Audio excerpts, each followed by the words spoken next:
दोस्तों, कहानी की शुरुआत में हमें 1719 का समय दिखाया जाता है, जहां हम एक लड़की नारू और उसके डॉग सिरी को देखते हैं, जो अपने कबीले के लोगों के साथ जड़ी बूटियां इकट्ठी कर रही होती है। जब कोई नहीं देख रहा होता तो नारू ग्रुप को पीछे छोड़कर कुल्हाड़ी फेंकने की प्रैक्टिस कर रही होती है। वहीं पर उसे एक बहुत बड़ी हिरन के कदमों के निशान नजर आते हैं। वो हिरन का शिकार करने के लिए उसका पीछा करती है, और जैसे ही वो उस परे कुल्हाड़ी फेंकती है तो निशाना चूक जाता है, क्योंकि हिरन को आसमान में किसी जोरदार आवाज की वजह से वहां से भाग जाती है। नारू हिरन का पीछा करती है, लेकिन तभी उसके कुत्ते सिरी की पूंछ एक फंदे में फंस जाती है। हिरन को भुलाकर नारू अपने डॉग को मेडिसिन लगाती है। तभी अचानक फिर से उसे आसमान से वही आवाज सुनाई देती है। जब वह ऊपर की ओर देखती है तो उसे बहुत बड़ी एलियन शिप दिखाई देती है, जो उसने पहले कभी नहीं देखी होती। नारू उस शिप को एक बहुत बड़ा परिंदा समझती है। इसके बाद नारू अपने भाई टवी से मिलती है और उसके साथ शिकार पर जाने की रिक्वेस्ट करती है। उसका भाई हैरान होता है, लेकिन उसे साथ ले जाने के लिए मान जाता है। फिर नारू जड़ी बूटियां इकट्ठी करके कबीले आती हैं, जहां वो अपनी माँ से मिलती है, जो कबीले के सरदार के लिए जड़ी बूटियों से दवाई बना रही होती है, क्योंकि वो जड़ी बूटियों की माहिर होती है। नारू की माँ उसे कहती है कि उसे शिकार करने की क्या जरूरत, जबकि वो बाकी चीजों में इतनी ज्यादा माहिर है। नारू बताती है कि सब लोग उसे कमजोर समझते हैं और वो खुद को साबित करना चाहती है कि वो भी शिकार कर सकती है। दूसरी ओर हमें पता चलता है कि आसमान से आने वाली आवाज एक एलियन स्पेसशिप की थी, जिसमें से एक एलियन जमीन पे आ जाता है, जिसका नाम प्रेडेटर होता है। प्रेडेटर एक बहुत बड़ा शिकारी होता है और उसके पास गायब होने की शक्ति भी होती है, और बहुत से एडवांस हथियार और खास टाइप का मास्क होता है, जिसमें वह लोगों की बॉडी की हीट को देख सकता है। प्रेडेटर का धड़ तो इंसानों जैसा दिखता है, पर शक्ल एक दनाऊ जैसी होती है। वो हर उस व्यक्ति की जान लेना चाहता है जिसके पास हथियार हैं, क्योंकि ऐसे लोगों को वो अपने लिए खतरा समझता है और सिर्फ उन्हीं का शिकार करता है। इसके बाद हम नारू को देखते हैं, जो ऑरेंज कलर के फूल इकट्ठे करके वापस अपने कबीले आ जाती है, जहां उसे पता चलता है कि कबीले के एक व्यक्ति पर कि किसी शेर ने हमला किया है, जो उसे अपने साथ ले गया। नारू का भाई और कुछ शिकारी उस शेर को मारने के लिए जंगल की ओर बढ़ते हैं। नारू उनके साथ आना चाहती है। कबीले के बाकी लोग उसे साथ नहीं ले जाना चाहते, लेकिन नारू का भाई उन्हें बताता है कि यह मेडिसिन के बारे में जानती है। अगर हमारा आदमी जिंदा बच गया तो हमें नारों की जरूरत पड़ेगी। वो नारों को साथ ले जाने के लिए मान जाते हैं। दूसरी ओर प्रेडेटर एक सांप का शिकार करने में बिजी होता है। शेर के छोड़े हुए निशानों का पीछा करते हुए ग्रुप के लोग अपने कबीले के जख्मी सदस्य पोही के पास पहुंच जाते हैं। बाकी लोग उसके लिए स्ट्रेचर रेडी करते हैं, जबकि नारो उसके जख्मों पर दवाई लगाती है और उसे वो ऑरेंज फूल भी खिलाती है, जिससे उसकी बॉडी ठंडी हो जाती है और खून बहना बंद हो जाता है। इसके बाद सभी लोग पोही को लेकर वापस जा रहे होते हैं, लेकिन ताबे यहीं रुकने का फैसला करता है, क्योंकि वो शेर का शिकार करना चाहता है। नारो साथ आने को कहती है, लेकिन वो लोग नहीं मानते। नारो उन्हें बताती है कि शेर अपने शिकार को जिंदा नहीं छोड़ता। वो जरूर किसी चीज को देखकर डर गया होगा। नारो कुछ अजीब बातें नोटिस करती हैं कि जमीन पर पांव का निशान भालू से भी बड़ा है, और वो एक सांप को देखती है जिसकी बहुत ही बारीकी से उतारी गई होती है। फिर वो दरख्त पर लगे खून को देखकर अपने भाई टोबे को वार्निंग देती है कि यहाँ शेर के अलावा भी कोई है, तो भी अपनी बहन को शिकार करने का चांस देना चाहता है और उसे अपने साथ में ला लेता है। टोबे जमीन पर फंदा लगाता है। नारो और पाक एक दरख्त पर चढ़कर शेर का इंतजार करते हैं, लेकिन शेर उनकी सोच से भी बहुत जल्द वहां आ जाता है और काफी ऊंची छलांग लगाकर पाक को दरख्त से नीचे खींच देता है और उसकी जान ले लेता है, और उसके बाद दरख्त पर चढ़कर नारो के पीछे आता है। नारो शेर को अपने नेजे की मदद से मारने ही वाली होती है कि अचानक दूर से वही स्पेसशिप दिखाई देती है, जिसे देखकर नारो का ध्यान बढ़ जाता है और शेर उसके बिल्कुल करीब आ जाता है। नारो जमीन पर गिरकर बेहोश हो जाती है। उसके बाद उसकी आंख खुलती है और वह खुद को कबीले में देखती है, जहां उसकी माँ उसे बताती है कि तौबे उसे यहाँ तक लेकर आया है, और बताती है कि उसकी दवाई के कारण पोई की हालत अब काफी ठीक है। वो नारो से कहती है कि उसे शिकार करने के बजाय मेडिसिन के काम में दिल लगाना चाहिए, क्योंकि वह यह काम बखूबी जानती है। तभी वहां पर टोबे आ जाता है, जिसने कंधों पर शेर की लाश को उठाया होता है। कबीले का सरदार टॉबी की बहादुरी पर उसे मुबारकबाद देता है। नारो अपने भाई से कहती है कि शेर के अलावा भी जंगल में एक खतरा मंडरा रहा है, जिस पर टॉबी उसे बताता है कि उसने उसे हंट करने का मौका दिया, लेकिन वो इसमें फेल हो गई। अब वो दोबारा ये जख्म नहीं उठाएगा। अगली सुबह रूल्स के खिलाफ जाते हुए नारो अपने कुत्ते सिरी के साथ घने जंगलों में उस खतरनाक चीज की खोज करने निकल पड़ती है, जहां इससे और भी ज्यादा सबूत मिलते हैं, जिसे ग्रीन रंग का खून और फिर से वही बड़े पंजों के निशान। प्रेडेटर भी वहां से दूर नहीं होता और इस बार वो एक वल्फ का शिकार करती है और उसके स्कल से अपना मास्क बना रहा होता है। नारो फिर से शिकार की प्रैक्टिस करती है। उसे रियलाइज होता है कि हर बार उसका निशाना चूक जाता है। इस प्रॉब्लम की सल्यूशन के लिए वो एक रस्सी बनाती है और कुल्हाड़ी से रस्सी बांध देती है, जिसके द्वारा उसे निशाना लगाने में हेल्प मिलती है। और इस बार वो शिकार करने में कामयाब हो जाती है और काफी सारे खरगोश मारकर अपना और अपने कुत्ते सेरी का पेट भरती है।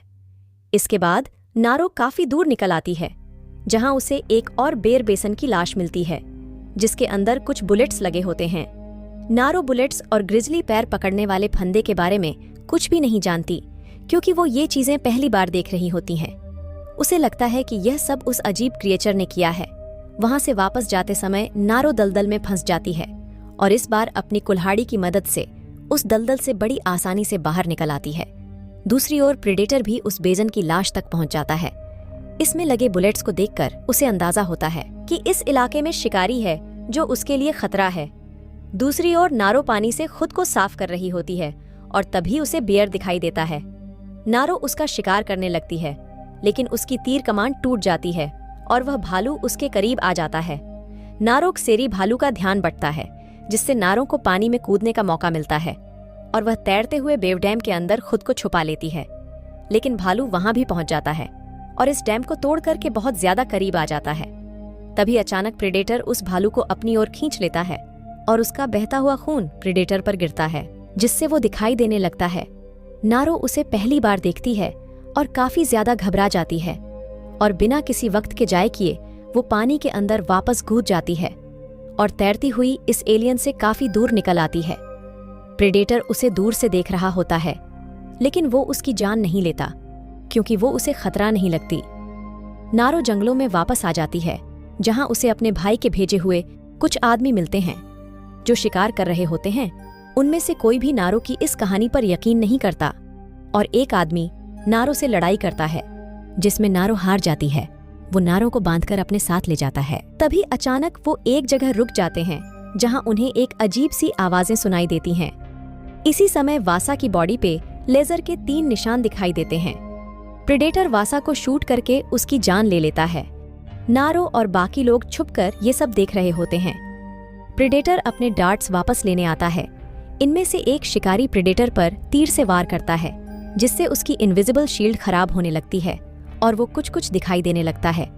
ग्रुप का दूसरा व्यक्ति भी प्रेडेटर पर हमला करता है, लेकिन प्रेडेटर के आगे वो दोनों बहुत कमजोर होते हैं।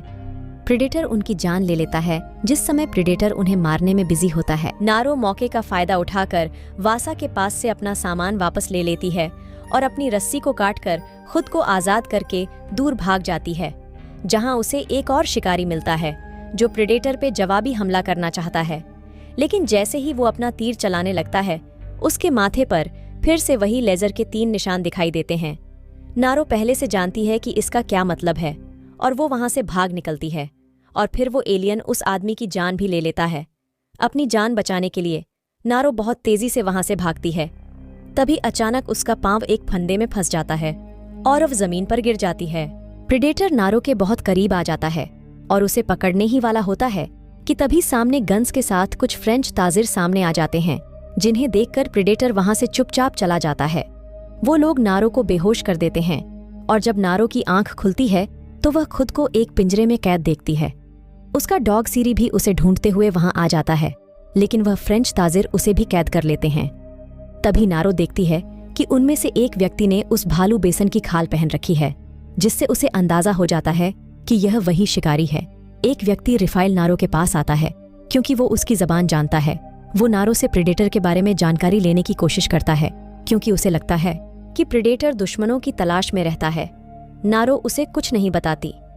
इसके बाद नारो देखती है कि उन लोगों ने टॉबी को भी कैद कर रखा होता है। अब वो टॉबी को जख्मी करके उससे सच्चाई उगलवाने की कोशिश करते हैं। कुछ समय बाद हम देखते हैं कि टॉबी और नारो को एक दरख्त के साथ बांधा रखा होता है और वो शिकारी प्रेडेटर को पकड़ने के लिए टॉबी और नारो का इस्तेमाल करने वाले होते हैं। तभी प्रेडेटर वहां आ जाता है। ताजिर इस बात से बेखबर होते हैं कि प्रेडेटर के पास गायब होने की शक्ति है और वो ताजिर के हमला करने से पहले ही उन पे वार करता है और एक एक करके अपने एडवांस हथियारों की मदद से उनकी जान ले रहा होता है। टॉबी उन लोगों की चीखें सुनकर काफी घबरा जाता है, लेकिन नारो उसे बताती है कि प्रेडेटर के शिकार करने का तरीका बहुत मुख्तलिफ है और उसने उसे भी जाने दिया था क्योंकि वो उसके लिए खतरा नहीं थी। तो दोस्तों, यह सुनने के बाद टॉबी यह बात भी मान लेता है कि नारो के प्लान से ही वो शेर को पकड़ पाए थे। अभी वो यह बात कर ही रहे होते हैं कि अचानक प्रेडेटर का पांव एक फंदे में फंस जाता है, जिससे वह जख्मी हो जाता है और बहुत जोर से चिल्लाता है।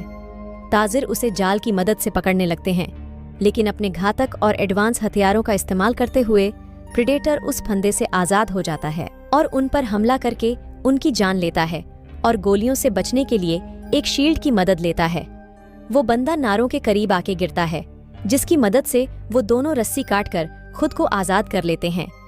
ताबी घोड़ा लेने के लिए वहां से निकलता है, जबकि नारो अपने कुत्ते की तलाश में आगे बढ़ती है और दूसरी ओर प्रेडेटर एडवांस बॉम्ब की मदद से बाकी बचे लोगों को भी नरक भेज देता है।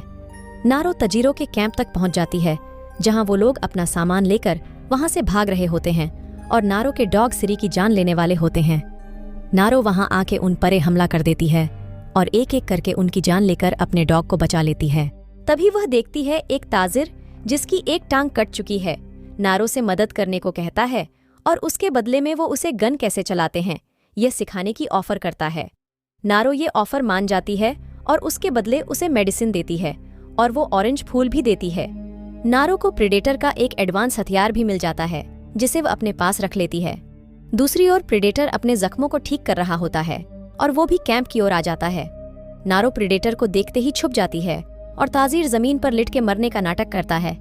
ऑरेंज फ्लावर्स खाने से तजीर का जिस्म ठंडा हो जाता है, जिसके कारण प्रेडेटर उसे देख नहीं पाता, लेकिन गलती से प्रेडेटर ताजिर की टांग पर अपना पांव रख बैठता है, जिससे ताजिर चिल्लाता है और प्रेडेटर उसी समय उसकी जान ले लेता है।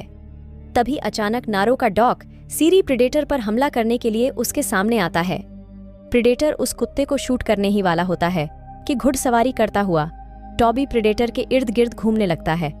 वो उसके सर पे हिट करता है, जिससे प्रेडेटर का मास्क जमीन पर गिर जाता है। इर्द गिर्द घूमने से वह प्रेडेटर के वार से बच जाता है।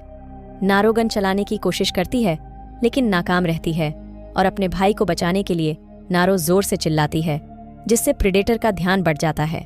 और ऐसा करने से नारो के भाई टॉबी को प्रेडेटर की ओर निजा फेंकने का मौका मिल जाता है, जिससे प्रेडेटर काफी ज्यादा घायल हो जाता है। इसके बाद प्रेडेटर और टॉबी के बीच काफी कमाल की लड़ाई देखने को मिलती है, लेकिन इसी समय प्रेडेटर फिर से अपने गायब होने की शील्ड को ऑन कर लेता है।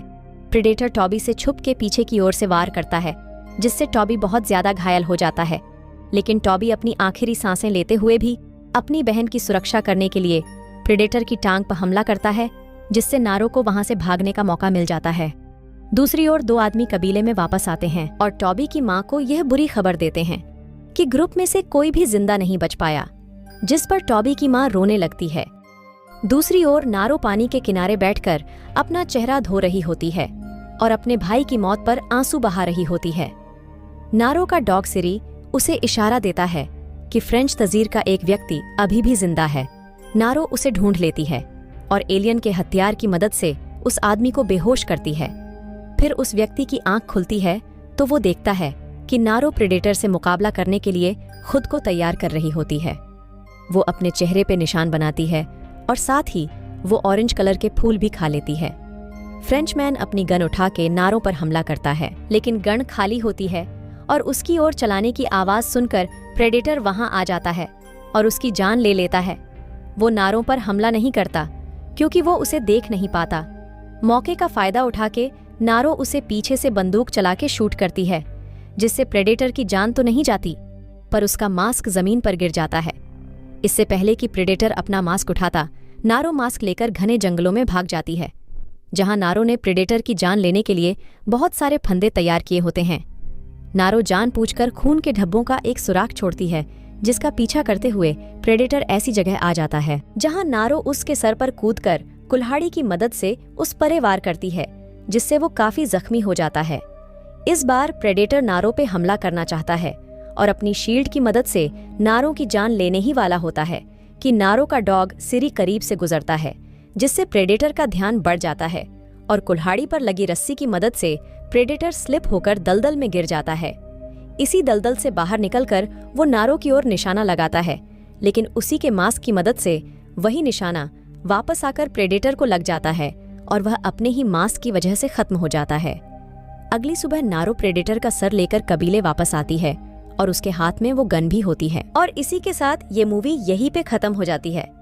दोस्तों, वीडियो अच्छी लगी हो तो वीडियो को लाइक करें और चैनल को सब्सक्राइब करें।